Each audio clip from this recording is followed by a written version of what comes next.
Hello everybody, my name is Gary Luna. This is Grant Haddon. Adam Carlini is also with us. We are Dynamic Wealth Management, and today is Friday, October 12th. Good to be with you. A lot has been going on this past week. Here in Arizona, finally getting some really nice weather. I think the fall weather has finally found us. So with that, we've gotten some rain. The weather has cooled down by about 20 or 30 degrees. Unfortunately, this week, the other thing that has cooled down is the stock market. So we'll talk about that and give you some more details about that. Yeah, we're excited to jump into this video and show you some charts, show you what's actually happening out there, and give you the details. So we'll jump into the video and go from there. All right, good to be with you folks. Again, we're Dynamic Wealth, and good to be able to give you this market update for October 12th. 2018. Just a quick reminder of upcoming events. We started the season of investments for breakfast. The next one, we actually had our first one of the season this past Tuesday. The next one will be October 23rd. And again, we do those on Tuesday from about 9 to 10. And those are done here in our conference room. All those that would love to attend, we'd love to be able to see you.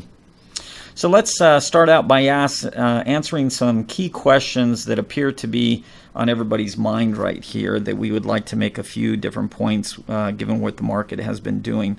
First of all, the question is, what is a normal intra-year decline? So the good people from JP Morgan Asset Management do a great job of doing their research. And so this chart really shows and highlights what and really responds to that question.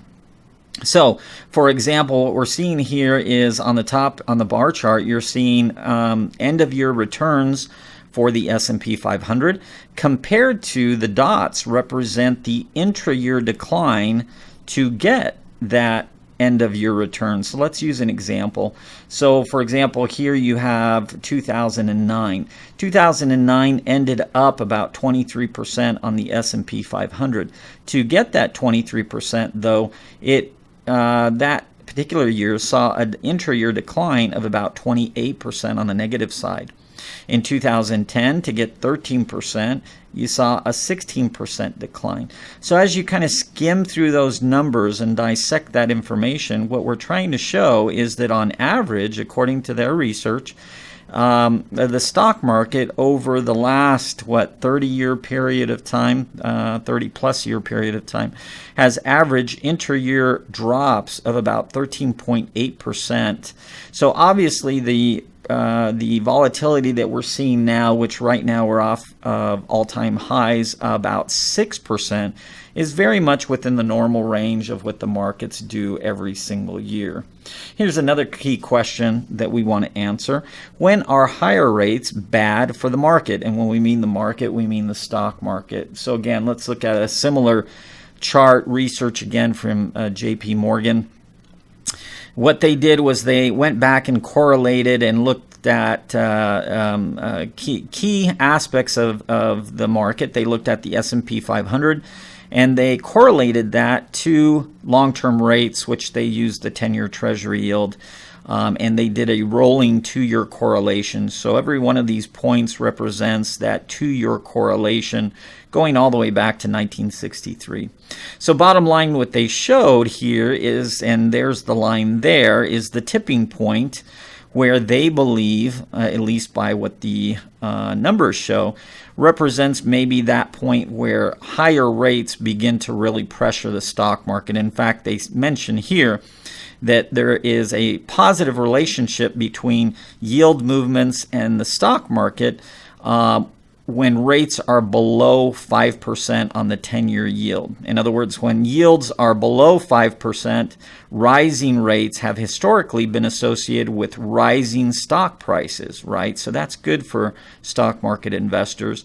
But over a 5% yield on the 10-year has been showed to be a negative relationship between yield movements in the stock market, meaning that rates, if they go above 5% and continue to move up, then that is a negative for the stock market, right? So if we take that at face value, remember the 10-year note is somewhere around 3.25, which is somewhere in that ballpark.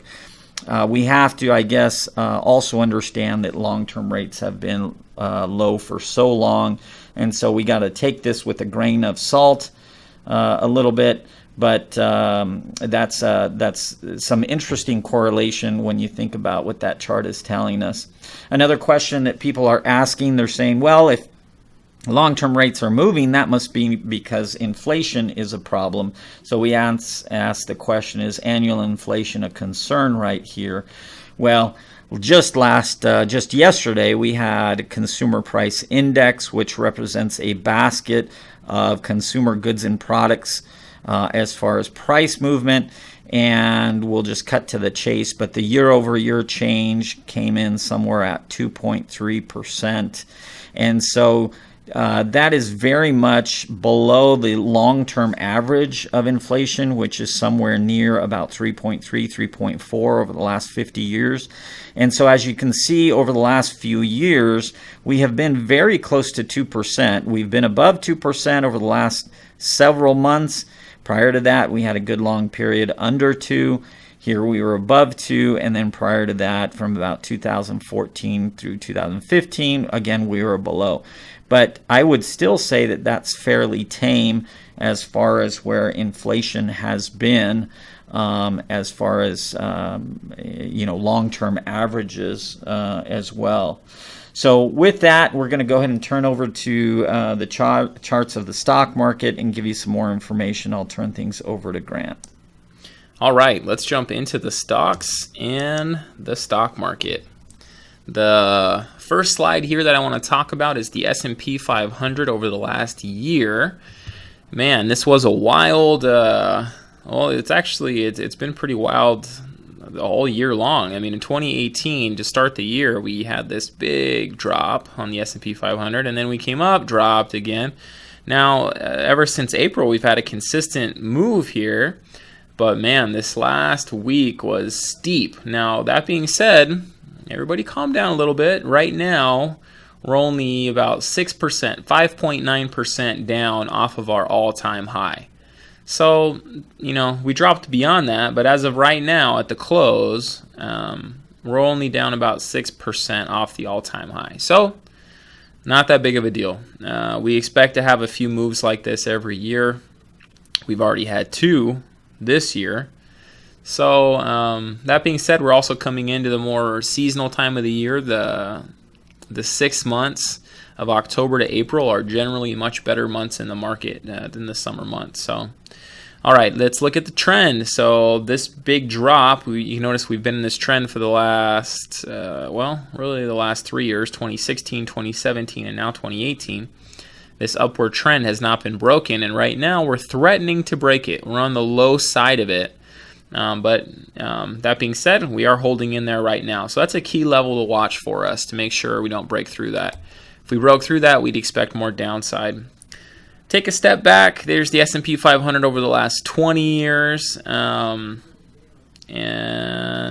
we talked about it in our last video, but this starting way back here in, I think, March of 2009 was the bottom. Market's been coming up, and we're 9 years, pushing 10 years now, the longest, and this is the longest stock market move in history.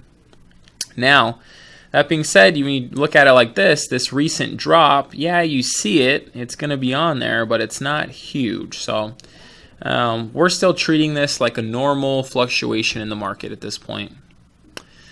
One of the concerns, a lot of you are asking, why did the market drop? What were the concerns? Well, there's really a couple things. One of the main things is that there's fear that as interest rates rise, that is going to put pressure on the market. And it's true. It generally does. Gary spoke a little bit about that. But the thing was that recently, so the United States have been raising rates for a while, but overseas, that wasn't really the case. Germany's rates were lowering, Japan's rates were lowering, the UK was lowering rates, but now you'll notice everywhere globally, rates are rising, and that was part of the reason that the market dropped, along with really some technical selling, people deciding the market had ran far enough and wanted to take some stuff off the table. Okay, here is the major indices. So here's the S&P 500 for the year, still up pushing 5%, okay? The Dow up 4%, the NASDAQ up 12.5%. Even after all this volatility, that's pretty good. We'll take that. You'll notice that what's losing big here is international markets. International developed and international emerging markets have been losing big.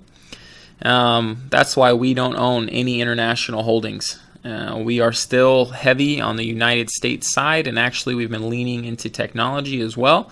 So we've been performing well this year, really over this whole run, but especially recently. Where are you allocated currently? Well, you'll notice that we did have this big drop over this last week. That being said, we're still above our yellow line. We've got probably a few more percent to drop, and then we would be into the yellow zone. So again, we're going to watch it carefully, make sure that we know what our plan is. So if we cross over that line, as you know, we will make changes to our models. But if it turns and holds here, we will stay in the green zone. So right now we're still in the green zone, in the bullish zone. Now that means we haven't crossed over our lines yet, our lines in the sand that would trigger us to sell and change allocations. So we're hanging in there.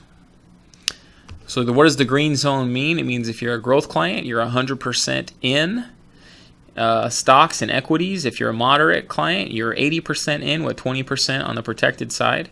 If you're conservative, you're a 60-40. So those are our current allocations in our core ETF model. Here's our sector rotation model. You'll notice this one is a quarterly model, so we just redid this on October 1st and picked up these positions. We had a few positions actually that were being kicked out of our model. They were beneath their 6-month moving average, which means they're ineligible. So it actually is good to see that this model has 8 full positions again. It only had 5 positions and 3 treasury positions last quarter, which is a sign of some weakness. But this quarter, it's all in, and it's in some good sectors: healthcare, consumer discretionary, industrials, technology, transports, retail, biotechnology, and consumer staples. So pretty solid groups here, and we're avoiding some of the things that have been struggling lately. So we expect the sector model to perform well during this last fourth quarter. As far as disclosures go, obviously we are just educating, giving our opinion. Do not make any serious money moves based on the information in this video. Our job is to educate. Please consult with your financial professional before you make any major money moves with your serious retirement money. Thank you so much for watching this video, and we will put out another one soon. You guys have a great day.